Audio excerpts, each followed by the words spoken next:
On est très heureux de recevoir ce matin une chanteuse que l'on connaît depuis 25 ans maintenant, depuis ses 16 ans quand elle chantait une petite chanson devenue un énorme tube. C'est pas ma faute. Et quand je donne ma langue au chat, je vois les autres. Bonjour Alizée. Bonjour. Merci d'être avec nous. Vous l'aimez encore cette chanson, moi Lolita? Oui, je l'aimerais toujours. Ah non, je l'aimerais toujours. On peut pas s'en lasser, c'est pas possible de s'en lasser. Bon, ça va, parce que nous, ça nous fait toujours autant plaisir de l'écouter. Et visiblement, on n'est pas les seuls, parce que vous avez triomphé à l'Olympia les 7 et 8 septembre dernier. 2 concerts qui ont affiché complet en quelques minutes, je crois. En 10 minutes, oui. En 10 minutes. Wow. 10 minutes, c'était rempli. Comment vous les avez vécus, ces 2 concerts? C'était incroyable. J'appréhendais beaucoup parce que ça faisait un moment que j'étais pas remontée sur scène. Ouais. Ça faisait un moment que j'avais pas été en contact avec le public, Combien mon public. Très longtemps, 10 ans je pense, quand même. Mon dernier album datait de, je dirais, 2014. Ouais. Donc c'est à peu près ça. Et Ça en vous fait... manquait je vais être honnête, oui et non. Oui, parce que j'aime être sur scène et j'aime faire des shows. Et non, parce que maintenant c'est très compliqué d'être artiste. Je trouve en 2025. C'est plus dur qu'avant. C'est plus dur parce que grâce ou à cause des réseaux sociaux, c'est compliqué. C'est compliqué de faire son chemin parce qu'il y a beaucoup de choses qui sortent tous les jours, dans tous les sens. C'est très éphémère et j'avais peur que les gens soient passés à autre chose. Mais finalement, la nostalgie, ça plaît toujours, en fait. Et je crois qu'il y a des fans du monde entier qui sont venus, parce qu'il faut expliquer qu'Alizée, vous êtes connue un peu partout dans le monde. Même là, Stéphane Rothenberg, que vous croisiez, vous disait, quand j'étais au Kazakhstan, tout le monde me parlait de vous. Oui, c'est ça. Oui, j'ai eu la chance. Moi, j'ai eu la même chose au Mexique, par exemple, quand j'ai vécu au Mexique. Mais j'avais beaucoup de Mexicains à l'Olympia. Oui, c'est ça. J'avais beaucoup de Mexicains à l'Olympia sur mes réseaux sociaux. C'est le premier pays dans mes stats. C'est le Mexique en premier devant la France. Ils sont plus nombreux, mais quand même. C'est dingue. Et non, en fait, moi, Lolita, j'ai été numéro 1 dans 22 pays, en fait, avec moi, Lolita. J'ai fait le tour du monde et ça continue après. J'ai fait une tournée des stades au Mexique aussi. Et j'ai même enregistré des chansons en anglais et on n'en voulait pas, en fait. Ils voulaient que je chante français et c'est la langue française qui leur plaisait. Vous n'avez pas réenregistré Moi Lolita en espagnol? Pas pour du les tout. Mexicains? Non. Alors moi Lolita n'était pas connue au Mexique. C'était J'en ai marre. C'était sur le 2e album et moi Lolita, il la connaissait pas. Et du coup, après, sur le 3e album, j'ai enregistré même un titre en espagnol, mais non, ça prenait pas. Ils veulent la visée française. Exactement. Ils voulaient du français. C'est ça.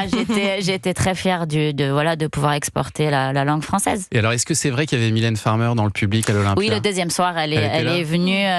C'était un peu particulier parce que quand j'avais fait l'Olympia en 2003, j'avais fait 6 dates d'affilée et on avait pris l'Olympia pendant, je crois, 10-15 jours pour des répétitions parce que j'avais une énorme chaussure sur scène à la Mylène Farmer, des trucs très calibrés et elle avait toujours la même place pendant toutes ces dates et quand elle est venue, elle était à la même place et c'était très perturbant pour moi parce que je savais plus où j'étais, c'est en quelle année j'étais parce que c'est très perturbant et en même temps j'étais vraiment très contente qu'elle fasse le déplacement rien que pour moi. Et alors du coup ça a tellement bien marché que vous vous lancez là dans une grande tournée des Zéniths en septembre prochain jusqu'au 4 octobre 2026 au Zénith de Paris pour fêter donc vos 25 ans de carrière. Est-ce que vous étiez consciente que le public attendait autant votre retour finalement? Non, je suis pas quelqu'un qui a confiance en elle. Donc j'ai vendu beaucoup de disques, j'ai fait beaucoup de choses, mais voilà, comme je dis, je me suis retirée. Il y a beaucoup de choses qui sont arrivées, qui sont passées,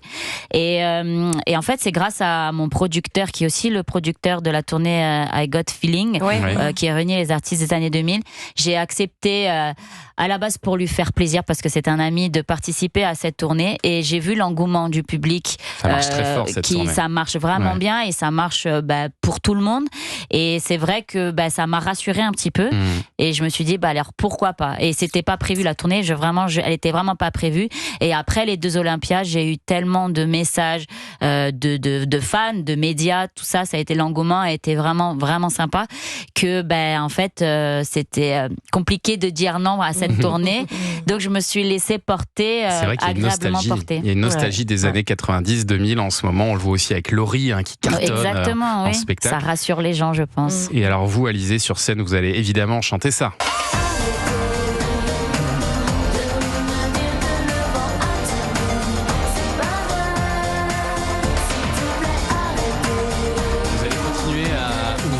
concert avec ce titre, l'Alizé?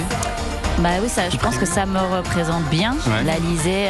Et surtout, ce qui est drôle, c'est que moi, Lolita, en France, n'a jamais été numéro 1, même si on pense que oui. Non, moi, Lolita n'a jamais été numéro 1. Elle a été tout le temps numéro 2, des semaines et des semaines. Derrière numéro 1, c'était les rois du monde. De Roméo et Juliette. Aussi, et ce qui est drôle, c'est que, en fait, avant, il y avait beaucoup d'émissions de variété à la télé, sur TF1, sur France 2, sur M6 tout le temps. Et du coup, je faisais ma promo en même temps qu'eux, donc c'était drôle. Chaque semaine, on se voyait, on disait et je disais j'arrive pas à vous détrôner, je suis toujours deuxième, mais c'est pas grave, on s'entendait très bien. Et le jour où l'Alizé est sortie numéro 1. Les rois du monde sont restés deuxième et moi Lolita troisième, et du coup je les ai pris en sandwich à ce moment-là et c'était drôle. Donc l'Alizé a été numéro 1, contrairement à moi Lolita, c'est ça qui est fou. Alizé, qui je le précise est votre vrai prénom, hein, c'est pas un pseudo, vous vous appelez Alizé Jacoté. Mes parents faisaient de la planche à voile, donc je m'appelle pour la planche à voile. Je crois que vous l'aimiez pas trop votre prénom quand vous étiez petite. On se moquait de moi en fait dans les années 90, mais à l'école, tout à l'heure j'ai entendu on parlait du harcèlement, mais moi quand j'étais petite, j'avais pas d'amis, j'étais seule dans la cour. J'avais une fille qui était vraiment pas sympa, qui montait tout le monde contre moi. J'avais des lunettes, donc on se moquait de moi à cause de mes lunettes, à cause de mon prénom. J'étais pas invitée aux anniversaires, tout ça. Ça a été vraiment dur pour moi le primaire. Et quand j'ai commencé à chanter, quand j'ai rencontré Mylène Farmer et qu'ils ont voulu garder mon prénom, j'ai dit oui, pourquoi pas, pour que voir peut-être que ça serait un petit peu une revanche. Et ça l'a été la revanche. Et moi, je suis très fière de Et aujourd'hui, ce je pense qu'il doit y avoir beaucoup de jeunes femmes de 20-25 ans qui s'appellent Alizé grâce à vous. Oui, j'en croise vraiment beaucoup. Alors, c'est drôle, j'en croise vraiment beaucoup. Et quand je leur demande leur âge, je dis tes parents m'écoutaient. La tournée des Zéniths d'Alizé, ça commence le 5 septembre à Ajaccio, évidemment. À la maison. Et jusqu'au 4 octobre. Ce sera la première fois. Aux Zénith de Paris. J'ai jamais chanté encore. Ça va être magnifique, ça. Jamais. Non, c'est la première fois. On va en parler de la Corse dans une seconde. On revient tout de suite sur Europe 1. 10h, 11h30. Europe 1. Vous écoutez Culture Média sur Europe 1, 10h, 11h30 avec Thomas Hill et votre invité ce matin. Thomas, vous recevez Alizé qui fête ses 25 ans de carrière. Alizé qui sera en tournée à partir de septembre prochain et au Zénith de Paris le 4 octobre 2026. Alizé qui va débuter sa tournée à la maison chez elle à Ajaccio. Patrick. Le 5 septembre. C'est un principe ici, on ne ratera jamais une occasion d'écouter Mama Corsica. Ça fait partie de mon panthéon musical personnel. Patrick Fiori, vous êtes né à Ajaccio, Alizé. Vous vivez encore là-bas, hein? Oui, toujours. Qu'est-ce que ça représente la Corse pour vous? Vous parlez un peu corse déjà? Alors moi, je le comprends un petit peu. Je le parle pas parce qu'à la maison, on me le parlait pas. C'était mes grands-parents qui le parlaient, mais à la maison, on me le parlait pas. Mais je suis très attachée. Pour moi, la Corse, il n'y a pas de meilleur endroit au monde que la Corse. Je suis très objective quand je dis ça. Il n'y a pas de meilleur endroit pour élever des enfants aussi, parce que il y a la sécurité. Ouais, on est tranquille, la sécurité, on a des principes, on a des valeurs. Je dis pas qu'ailleurs il n'y en a pas, mais voilà. Vous veillez les uns sur les autres. Quoi. On veille, on veille les uns sur les autres et je sais pas, moi je me sens bien et je me lasse pas de vivre là-bas. C'est vrai que quand on est ado, quand on est jeune, on rêve d'autres choses, on rêve de Paris, on rêve de mais c'est vrai que on apprécie trop quand on rentre. Et vous participez d'ailleurs au projet Corsu Metsu Metsu orchestré par Patrick Fiori. C'est ça.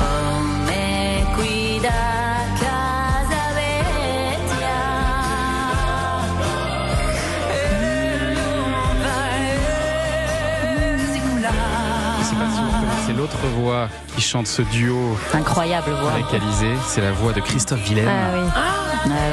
L'Etera d'Argentina, je sais pas comment ça se dit. C'est ça, l'Etera d'Argentina.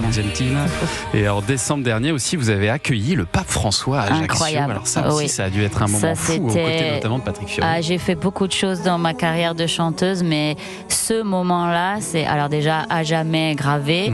Et j'ai jamais été autant émue que ce jour-là.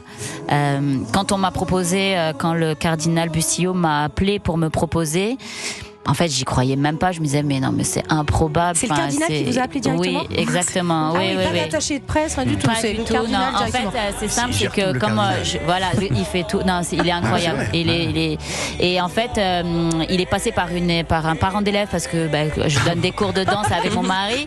Et il y a une petite élève qui fait, je pense, du catéchisme ou qui est rattachée à l'église, je sais pas comment. Enfin, bref, il a réussi à avoir mon numéro, il m'a appelé en direct.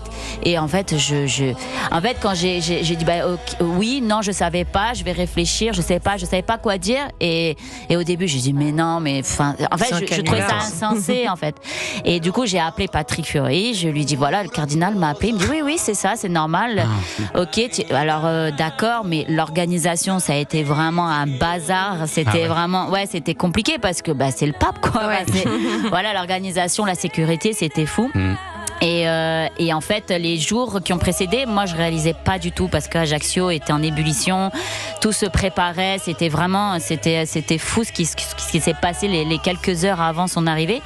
Et le jour J, en fait, devant la cathédrale, on était du coup avec Patrick et d'autres chanteurs corses, et en fait, on se rendait pas bien compte parce que on nous faisait un décompte. Alors là, il est là, il est dans Papa Mobile, là, il arrive là, il s'est arrêté parce qu'il a pris un enfant, et en fait, on avait tout le décompte, et en fait le cœur commence à s'accélérer en fait jusqu'au moment où en fait on a vu la voiture arriver et qu'on a lancé la musique, qu'on a chanté et qu'il était devant nous. Mais moi j'ai retenu mes larmes tout le long. J'étais vraiment très très émue parce que je me disais mais ça c'est un truc qu'on normalement on vit pas dans sa vie en fait. Et quand ça s'est terminé, quand il a tourné le dos en fait, moi j'ai fondu en larmes avec Jean-Charles Pape qui est un autre chanteur corse. J'étais vraiment mais vraiment très très touchée. J'ai attendu sa sortie pour qu'il bénisse ma fille.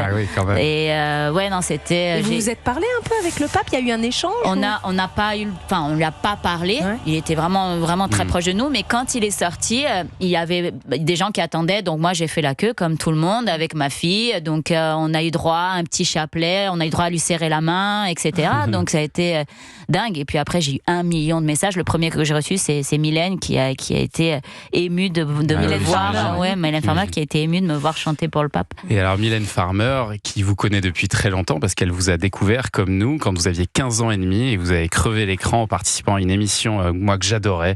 D'ailleurs, je sais que son animateur Laurent Boyer nous écoute souvent. C'est Graines de Star. Moi qui aurais tant voulu, un monde qui évolue, je cherche mais je ne trouve pas un pays qui me va. Moi qui aurais tant aimé, me sens paralysée, j'ai traversé la terre entière. Écoute ma prière. C'était votre première télé, Alizée, Graines de Star.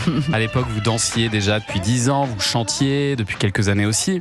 Mais est-ce que vous envisagiez une carrière dans la chanson ou pas spécialement? Non, dans la danse. Dans la danse, oui. D'ailleurs, mon premier casting Graines de Star à Ajaccio, je me suis présentée en tant que danseuse. Ah oui, il y avait Graines de danseuse. Il y avait Graines de danseuse, Graines de comique, il y avait tout un tas de graines, voilà. Et je me suis présentée en tant que danseuse, mais on n'était que 2, mais on n'a pas été retenus, on savait pas qu'il fallait être plus nombreuses, donc j'étais vraiment très déçue. J'ai quand même fait le casting chanteuse parce que ma copine voulait elle voulait que je le fasse et que je voulais pas la laisser tomber. Et en fait, je suis arrivée 2e sur 60 chanteurs à Ajaccio. Et normalement, c'est le premier qui participe à l'émission. Et il avait 21 ans, moi j'en avais 15. Et Laurent Boyer était là pour la soirée, pour la soirée, le casting du soir. Et comme c'est l'émission qui allait suivre était une émission pour les jeunes chanteurs, les mineurs. Donc comme j'étais 2e, c'est moi qui ai participé à l'émission. J'ai repassé un casting à Paris et voilà. Et ce soir-là, il y avait Mylène Farmer devant sa télévision, Laurent Boutonnat aussi, qui vous repère, qui vous appelle, et c'était le début de votre grande aventure. Ça s'est passé en quelques semaines. Allez, dans un instant, on va parler série avec Héloïse. Je crois que vous avez prévu on va regarder ce qui se passait sur nos écrans l'année 2000, quelle série passait à la télé. Ça va être des petites devinettes pour vous, je pense que vous allez trouver. Ça va être bien ça. Tout de suite sur Europe 1.